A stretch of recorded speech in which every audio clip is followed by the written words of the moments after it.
السلام علیکم ورحمۃ اللہ. وعلیکم السلام ورحمۃ اللہ وبرکاتہ. خیریت سے؟ جی بالکل. ڈاکٹر سمیحہ راحل قاضی صاحبہ جو ایکس پارلیمنٹیرین بھی ہیں جے آئی ویمن کے پلیٹ فارم سے ہمارے درمیان موجود ہیں. آپ کے بہت شکر گزار ہیں کہ آپ نے ہمیں موقع دیا. آپ آج کل کن ذمہ داریوں پہ ہیں، ذرا اپنا تعارف کروائیے.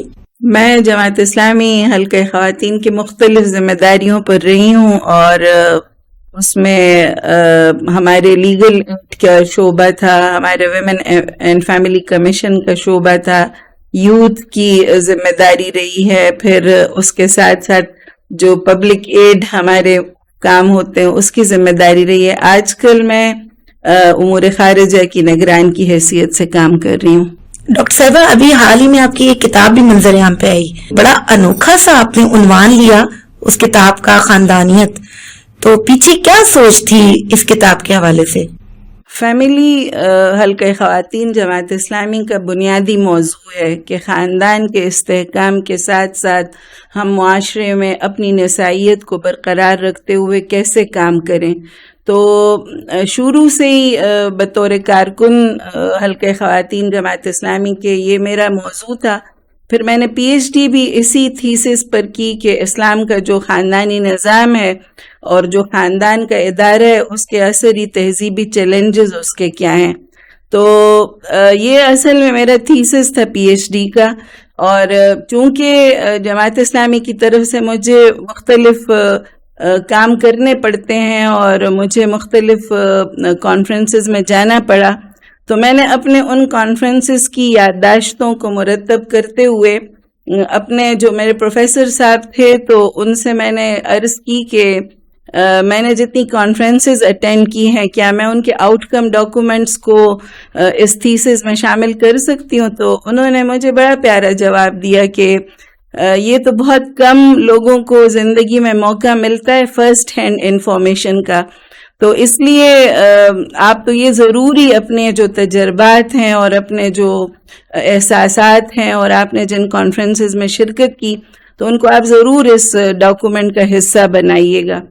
تو اصل میں خاندانیت اور فیملیزم یہ ایک نئی ٹرم ہے جو ہم نے اس کو استعمال کیا خاندانیت کو، اور مختلف ہمارے پروفیسرز تھے، ہم نے اس کے اوپر ایک ڈیبیٹ بھی کی کہ ہم اس نام کو کس طرح سے استعمال کریں.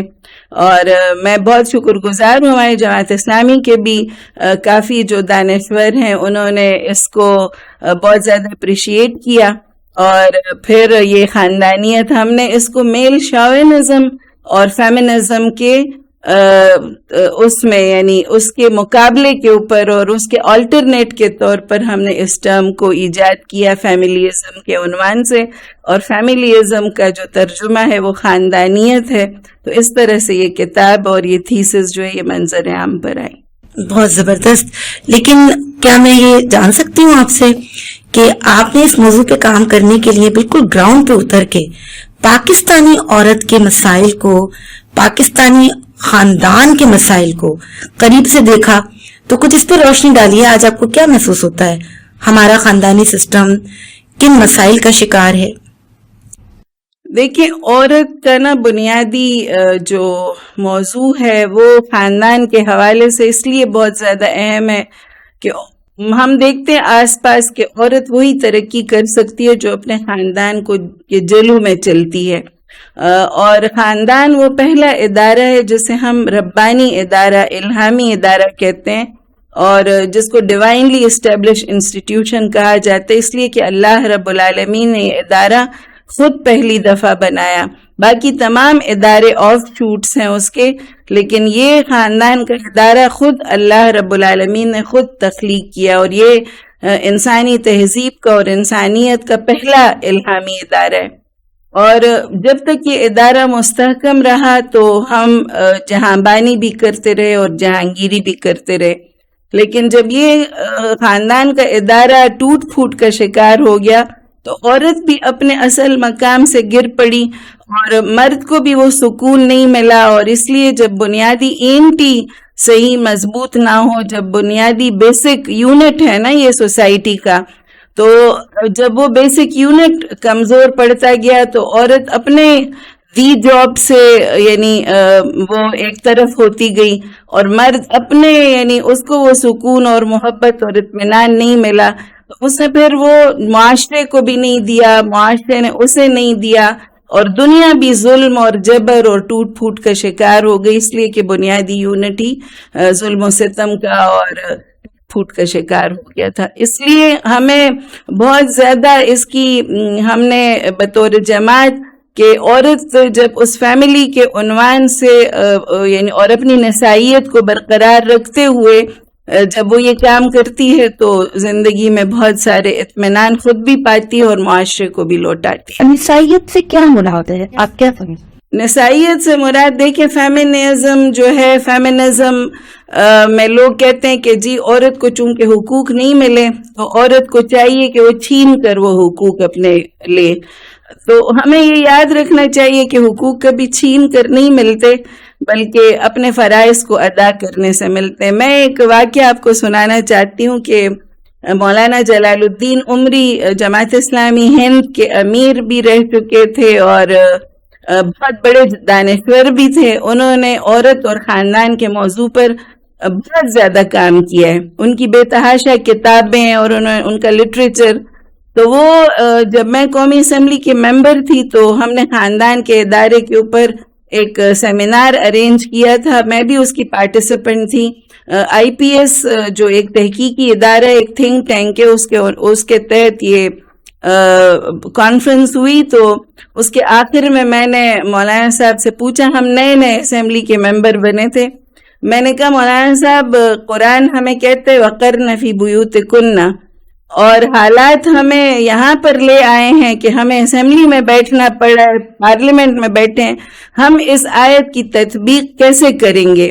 اور بڑی بے اطمینانی بھی تھی کہ کس طرح سے لوگ مختلف ہمیں مولانا کے وہ اٹھا کے ہمیں کہا جاتا تھا. انہوں نے کہا تھا کہ کونسل کی ممبری نہیں کرنی اور یہ نہیں کرنا.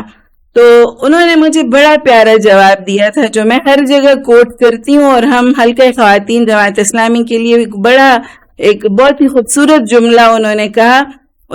کرن فی بیوتکن کا اللہ رب العالمین کا جو مطلب ہے اس کا مدعا یعنی ہمیں یہی سمجھ آ رہا ہے کہ کرن فی بیوتکن کا مطلب ہے کہ عورت اپنے وقار اور گھر کے قرار اس کو کبھی بھی داؤ پر نہ لگائے, کبھی بھی اپنے وقار کو رسک میں نہ ڈالے اور کبھی بھی گھروں کے قرار کو رسک پر نہ ڈالے. اپنے وقار اور گھر کے قرار کی قیمت پر عورت کو کوئی بادشاہت بھی نہیں قبول کرنی, لیکن جب وہ اس کا وقار ہو جس جگہ پر اور گھروں کے قرار کو, گھروں کے سکون کو, گھروں کے اطمینان کو وہ اپنا سارا کچھ سمیٹ کر وہ نکلے تو اس کو وہ ہر کام کر سکتی ہے, اس کو کسی کام سے اللہ رب العالمین نے نہیں روکا. پھر ساتھ یہ بھی کہا کہ حجاب کے جتنے بھی احکام ہیں وہ تو اسی عورت کے لیے ہے نا جو گھر سے باہر نکلے گی, گھر کے اندر تو اسے کسی حجاب کے احکام کی اتنی تفصیل سے ضرورت نہیں تھی. اتنے تفصیلی احکام اسی لیے عورت کے لیے آئے کہ عورت اپنے اس وقار کو بھی برقرار رکھے اور گھروں کے اطمینان کو بھی برقرار رکھ کر تو وہ سارے کام کرے. تو اسی سے خاندانیت وجود میں آتی ہے کہ جب عورت کا باپ, اس کا شوہر, اس کا بھائی, اس کا بیٹا اس کے ساتھ ہو تو وہ ہر ناممکن کام کو ممکن کر سکتی ہے. اچھا ڈاکٹر صاحبہ, آپ نے اپنی ابتدائی گفتگو میں کہا کہ ہم نے فیمنزم کے متبادل ایک تصور فیملیزم کا پیش کیا, تو ایک تاثر یہ نہیں بنتا کہ آپ فیمنزم کے خلاف ہیں, گویا خواتین کے حقوق کے خلاف ہیں. ہمیں تو لوگ کہتے ہیں کہ جی آپ نے اسلامک فیمنزم کی بنیاد ڈالی ہے. ہماری مخالف این جی اوز نے مجھے ٹاپ آف دا لسٹ رکھا عورت کے حقوق کے لیے لیجسلیشن کے اوپر.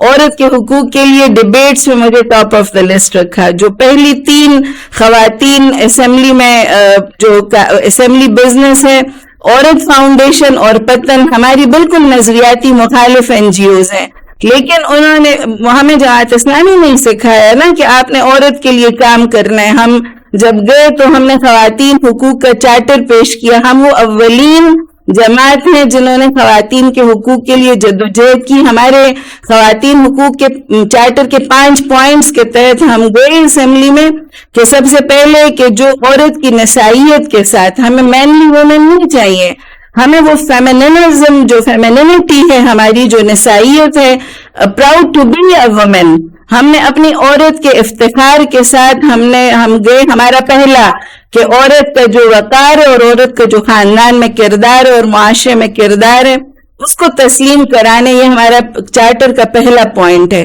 دوسرے اس کی ادنا تعلیم سے لے کر اعلیٰ تعلیم کے یکساں مواقع اسے فراہم کرنا.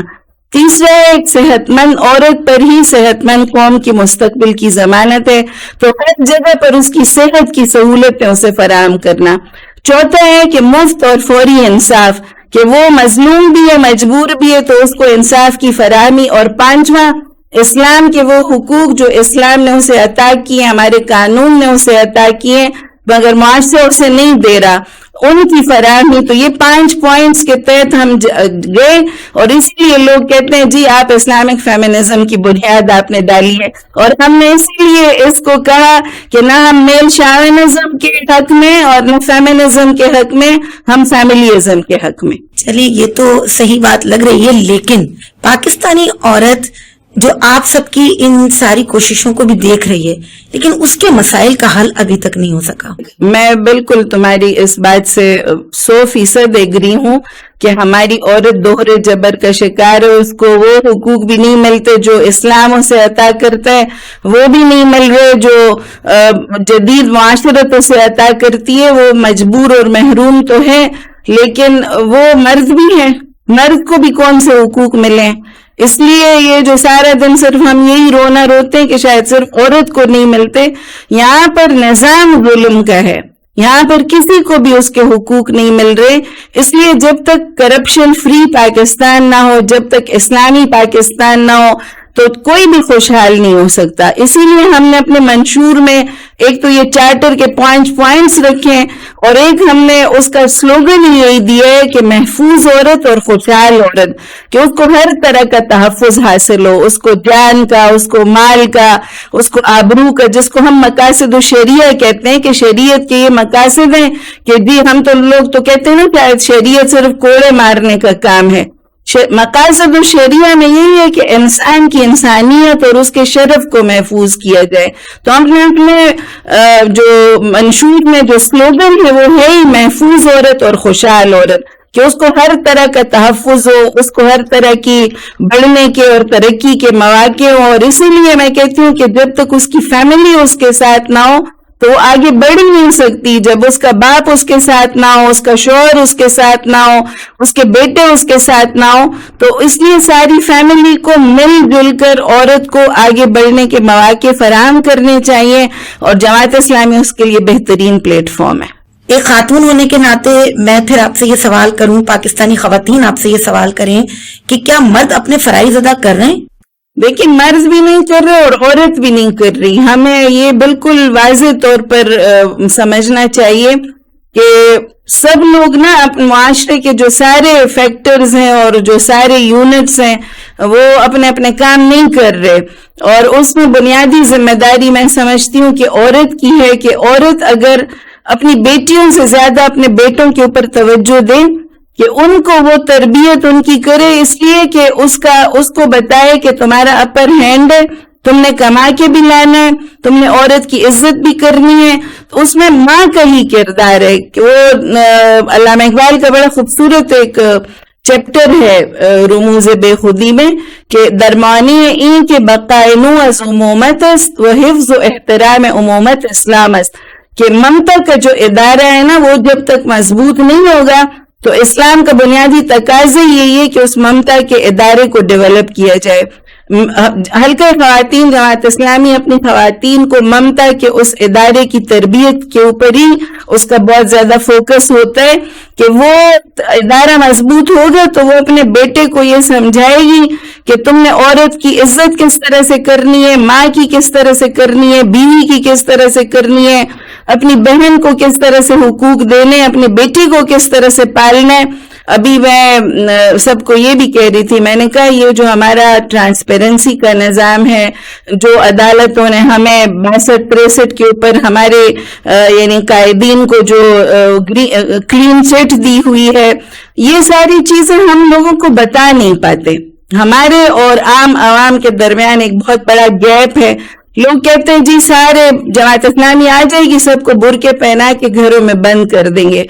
میں انہیں کہتی ہوں کہ دیکھیں آپ ہمیں ہر جگہ پر پاتے ہیں، کوئی ایسی یعنی جگہ نہیں ہے جہاں پر عورت کے لیے کام ہو رہا اور جہاں پر آپ کسی جماعت اسلامی کی خاتون کو دیکھ نہیں پاتے. ہر جگہ پر ہماری عورت کھڑی ہے، ہر شعبے میں کھڑی ہے، اپنے وقار کے ساتھ کھڑی ہے، اور ہر طرح کی عورت ہمارا حصہ بن سکتی ہے. آپ ایک دفعہ ہمارے قریب تو آئیں. یہ جو خود ہی سے ایک پرسپشن بنا لیے ہوئے کہ جی آ جائیں گے تو برقعے پہنا دیں گے اور گھروں میں بند کر دیں گے، ہم انشاءاللہ آپ کو سر آنکھوں پہ بٹھائیں گے اور آپ آئیں تو صحیح، ہمارے ایک دفعہ قریب تو آئیں. ڈاکٹر صاحبہ فیملیزم پہ بات کر رہے تھے تو تھوڑا اس پر دوبارہ میں چاہوں گی آپ کی طرف سے ایک رائے آنی چاہیے کہ اس وقت پاکستانی خاندان میں جو ٹوٹ پھوٹ ہے اور اس میں چھوٹے بچوں کا بھی اور ٹین ایج بچوں کا بھی، نوجوان نسل کا بھی اپنے خاندان سے دور ہو جانے کا ایک رجحان، اور اس کے نتیجے میں پھر کس قسم کی تباہی ہمارے سروں پر کھڑی ہوئی ہے، ان کے تدارک کے لیے کیا کیا جا سکتا ہے؟ عملاً اس بچے کو، اس نوجوان نسل کو آپ کس طرح خاندان سے جوڑ سکتے ہیں؟ دیکھیں بہت بڑی ایک کہتے ہیں نا کہ بہت زیادہ ایک شدید تکلیف کی بات ہے کہ خلا کے اتنے زیادہ مقدمات ہیں. ادھر شادی ہوتی ہے اور ادھر خلا کی درخواستیں لاہور ہائی کورٹ میں، یعنی اس دن کوئی بتا رہا تھا کہ بہت زیادہ مقدمات ہیں، طلاق سے زیادہ خلا کی درخواستیں. اس لیے میں سمجھتی ہوں، دوبارہ آتی ہوں کہ ماں کا جو کردار ہے نا، کہ اس نے وہ پہلے نا اپنے بچوں کو ہم سمجھاتے تھے نا کہ آپ نے وہاں سے یعنی مر کر نکلنا ہے، ٹھیک ہے، آپ کا جنازہ نکلے. یہ میں سمجھتی ہوں کہ بہت بڑی ایک ان کو بات ہم سمجھاتے تھے کہ نہ آپ نے جوڑ کے رکھنا ہے خاندان کے اس ادارے کو. آج کل میں کیا کہتی ہے کہ نہیں تم نے دبنا نہیں ہے، بس تم نے نا، تو مرد کی تو ایک ایگو ہوتی ہے نا، وہ ایک اس کو آپ نے بڑا سنبھال کے اور اس کی عزت کو بڑا اور اس کو احترام کے ساتھ، اور عورت کو یہ سمجھائے کہ جو قرآن نے اس کو بتایا فالصالحات قانتات، کہ جو اچھی عورت ہوتی ہے وہ فرما بردار ہوتی ہے اپنے رب کی، اپنے رسول کی، اپنے باپ کی، اپنے شوہر کی. نتیجے میں اس کو حقوق وہ خود بخود مل جاتے ہیں، جس کے لیے آج کی عورت در بدر پھر رہی ہے، حقوق اسے پھر بھی نہیں ملتے. تو ہمیں عورت کو ہی سمجھانا ہے، مرد کو یہ سمجھانا ہے کہ تمہارا اپر ہینڈ ہے، تم محبت اور شفقت کا معاملہ کرو، اور عورت کو یہ سمجھانا ہے کہ تم فرما برداری کے ساتھ اور اس اطمینان کے ساتھ کہ تم نے اس گھر کے اس گلشن کو آباد کرنا ہے، اس کو اجڑنے نہیں دینا، اس کو اپنی وفا اور اپنی محبت سے تم نے اس کو جوڑ کے رکھنا ہے. ہمیں آج کل سب سے بڑا کام یہی کرنا ہے کہ ہمیں کاؤنسلنگ کرنی ہے معاشرے میں، اور وہ پولیٹیکلی نہیں، ہمیں سوشلی، ہم جو سوشل فیبرک ہے ہماری سوسائٹی کا، اس میں حلقہ خواتین جماعت اسلامی کو یہ اقدام کرنا چاہیے، اس کو یہ پرو ایکٹیو اس کا پروگرام ہونا چاہیے کہ وہ معاشرے کو جوڑ کر رکھنے کی صلاحیت رکھتی ہے، اور جو بھی اس طرح سے بے اطمینان خاندان ہے یا ٹوٹے ہوئے خاندان ہے یا ورنریبل خاندان ہے، ان سب کو ہمارے پاس آنا چاہیے. ہمارے کاؤنسلنگ سینٹرز ہیں، ہماری ہر مدرسہ کاؤنسلنگ کا کام کرتی ہے. کاؤنسلنگ سینٹر جانا تو شاید ایک اگلا اسٹیپ ہوگا. میڈیا چینل، الیکٹرانک چینل ہو یا سوشل میڈیا، آج ہر گھر میں ہر ایک کے ہاتھوں کی رسائی میں ہے. جماعت اسلامی اس کے لیے کیا کر رہی ہے؟ جماعت اسلامی میں آپ کو بتا رہی ہوں، ہمارا ویمن اینڈ فیملی کمیشن ہے، کام ہی وہ یہی کرتا ہے. ہمارے فلاح خاندان سینٹرز ہیں, ہمارے ورکنگ ویمن کے لیے پورا ایک سیٹ اپ بنا ہوا ہے. ہمارے میڈیا کو انشاءاللہ ہماری پوری ٹیم ہے میڈیا کی, اور الحمدللہ جس نے آج ہمیں بٹھائے ہوئے پوڈ کاسٹ کے لیے, انشاءاللہ وہ بہت جلدی آپ کو اسی طرح سے پروگرام بھی بنائے گی, آپ کے لیے اسی طرح کی چیزیں بھی لے کے آئے گی. یعنی انٹرٹینمنٹ بھی آپ کے ایجنڈے میں شامل ہے, آپ کے منشور میں شامل ہے, بالکل شامل ہے. جو ہماری خاتون کو, ہمارے مرد کو ایجوکیٹ بھی کرے گی اور ہمارے فیملی سسٹم کو بھی بچانے میں مددگار ہوگی. مجھے نا کبھی کبھی بہت یعنی افسوس ہوتا ہے اس بات کے اوپر کہ ہم لوگ بہت زیادہ پیچھے ہیں ابھی اس میڈیا انڈسٹری میں, کہ ہمیں اس کے لیے بہت زیادہ کام کرنا چاہیے. ایران کا جو میڈیا ہے نا, اس میں وہ لوگ عورت کو بغیر اسکارف کے اور اس طرح نہیں بتاتے, لیکن آپ ان کی چیزیں دیکھیں کہ وہ یعنی ٹاپ کلاس ہیں. اتنا یعنی عورت کو بغیر اس کو آبجیکٹیفائی کرنے کی بجائے انہوں نے بہت ہی خوبصورت فلمز بنائی ہیں جنہوں نے عالمی ایوارڈز بھی لیے ہیں. تو ہمیں ان کے ساتھ بھی مختلف جو ممالک ہیں ان کے جو اچھے یعنی ان کی روایات ہیں یا ان کے جو تجربات ہیں ان سے فائدہ اٹھانا چاہیے, اور ہمیں اس میڈیم کو استعمال کرنا چاہیے, خاص طور پر سوشل میڈیا کو ہم لوگ استعمال کرتے بھی ہیں, لیکن ہم سب لوگوں کو, حلقہ خواتین جماعت اسلامی کو بھی اور اس کے کارکنان کو بھی اس طرح کی چیزوں میں آنا چاہیے کہ ہم معاشرے میں اصلاح کا کام کر سکیں اور اس کو خوبصورت انداز سے کر سکیں, اٹریکٹیو انداز میں کر سکیں کہ نوجوان نسل اس کی طرف اٹریکٹ ہو. ڈاکٹر صاحبہ, فیملیزم پہ بات کر رہے تھے تو تھوڑا اس پر دوبارہ میں چاہوں گی آپ کی طرف سے ایک رائے آنی چاہیے کہ اس وقت پاکستانی خاندان میں جو ٹوٹ پھوٹ ہے, اور اس میں چھوٹے بچوں کا بھی اور ٹین ایج بچوں کا بھی, نوجوان نسل کا بھی اپنے خاندان سے دور ہو جانے کا ایک رجحان, اور اس کے نتیجے میں پھر کس قسم کی تباہی ہمارے سروں پر کھڑی ہوئی ہے, ان کے تدارک کے لیے کیا کیا جا سکتا ہے؟ ایک تو آپ نے حل صرف جماعت اسلامی, لیکن عملاً اس بچے کو, اس نوجوان نسل کو آپ کس طرح خاندان سے جوڑ سکتے ہیں؟ دیکھیں, یہ ایک شیطانی تہذیب ہے نا, چاروں طرف شیطان کھل کے اپنا کھیل کھیل رہا ہے, اور شیطان کا مقابلہ صرف رحمان کر سکتا ہے. رحمان کی جو آخری ہدایت ہے, الہامی کتاب قرآن کریم, وہ حلقہ خواتین جماعت اسلامی کا بنیادی کام ہے لوگوں کو قرآن سے جوڑنا, لوگوں کو اللہ سے جوڑنا.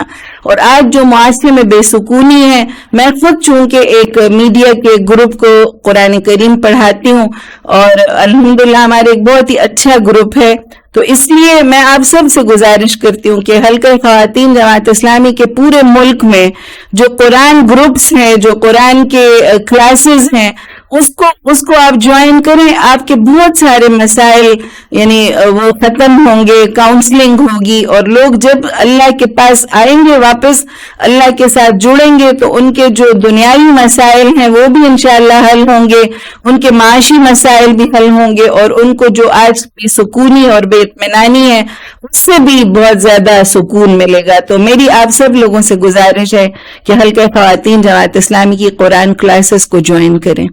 اچھا, آپ جیسے کہ ابھی فرما رہی ہیں کہ آپ کے حلقہ خواتین جماعت اسلامی میں ایوان میں ہوتے ہوئے بھی خاتون کے لیے اپنی ایفرٹس کی, اور آپ جماعت اسلامی حلقہ خواتین مزید کیا سرگرمیاں سر انجام دیتی ہے کہ جس سے پاکستانی خواتین کو فائدہ ہو؟ ذرافشاہ, میں نا بہت زیادہ دعا کرتی ہوں مولانا مودودی رحمت اللہ علیہ کے لیے کہ انہوں نے ہمارے لیے ایک ایسی جماعت بنائی جو میں نے ابھی آپ کو کہا بھی کہ جو اپنی روایت سے بھی جڑی ہوئی ہے, جو جدید چیلنجز بھی ہمیں فیس کرنے کا یعنی ہمیں سلیقہ سکھا رہی ہے.